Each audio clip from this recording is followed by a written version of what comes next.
Alright, so this is the iPhone 6S.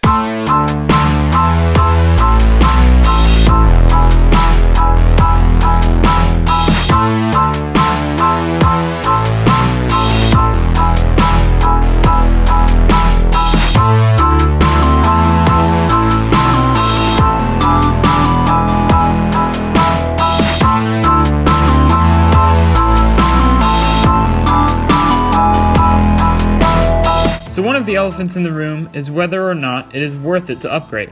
I'll talk about it later, but here's a little hint. Yes. It came out a little while ago, and here's some things I've gathered while using it day to day. iOS 9 is great if you aren't trying to transfer data from an older iPhone you've recently backed up. Other than that, I've really had no issues with it. That being said, I am coming from a background of only using iOS 7 since it came out. It was first introduced with the release of the new MacBooks, and now it's made its way to the iPhone. 3D Touch is great for being convenient, but I didn't find myself using it that much. New apps are implementing 3D Touch every day. Some of the first apps to use this feature were Twitter and Instagram, but now other apps like ESPN, B&H, Snapchat, and Amazon have made it a feature on their iPhone apps as well. iPhone 6S is now rocking a 12 megapixel camera on the back and an upgraded 5 megapixel front-facing camera. Apple also included a front-facing flash feature that will definitely take your selfie game to the next level. 3D Touch also plays a role in the camera's capabilities when Apple introduced a new thing called Live Photo. Again, I didn't find myself using this that much, mainly because it takes up double the space a normal picture would. But that wouldn't be a problem if you choose a higher storage. Obviously, the biggest elephant in the room would be the 4K video on the iPhone 6S. Again, this is a feature that I don't use that often, but I know many people were looking forward to this. Another feature that iPhones have had for a while is iMovie. It's free for any device on iOS 8 and above, but anything below that will have to pay $5. Coming from a background from only editing on a computer, I didn't really like the intimate mobile display. But one thing I did like with iMovie is that it's good for basic video editing for quick montages that go to Instagram or Vine. Also, iMovie now supports 4K video, but yet again, you can't see it. You can't see the 4K video you take.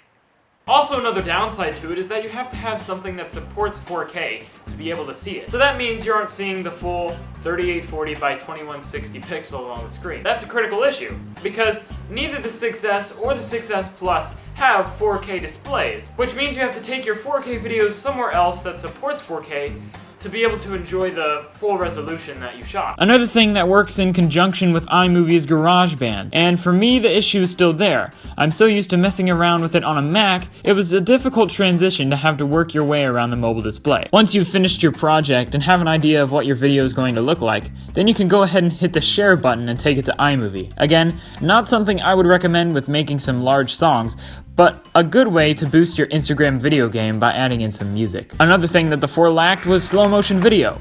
I was really impressed with how the 6S handled 120 frames per second and 240 frames per second, with the exception of decreasing video quality as you go to higher frame rates. One thing that was new on iOS 9 was the low power mode feature, and although I didn't see a big difference using it, I do think it is a crucial facet into having this concept of eternal battery in smartphones. This was my first time using the EarPods, and I have to admit, they're not that bad.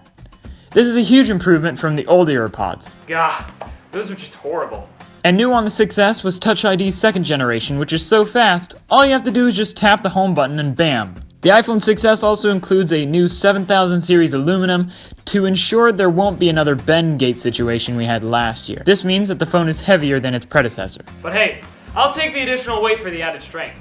The huge problem with the recent iPhones is that the new aluminum backs make it easier for the phone to slip out of your hands. This makes buying a case a must.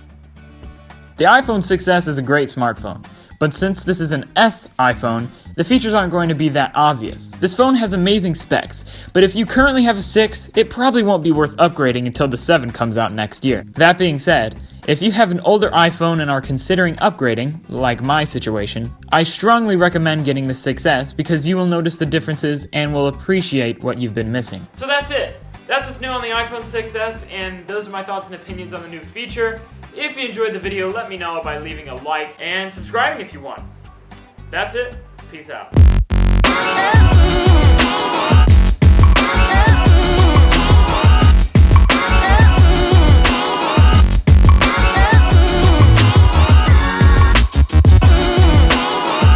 once ate a chipmunk.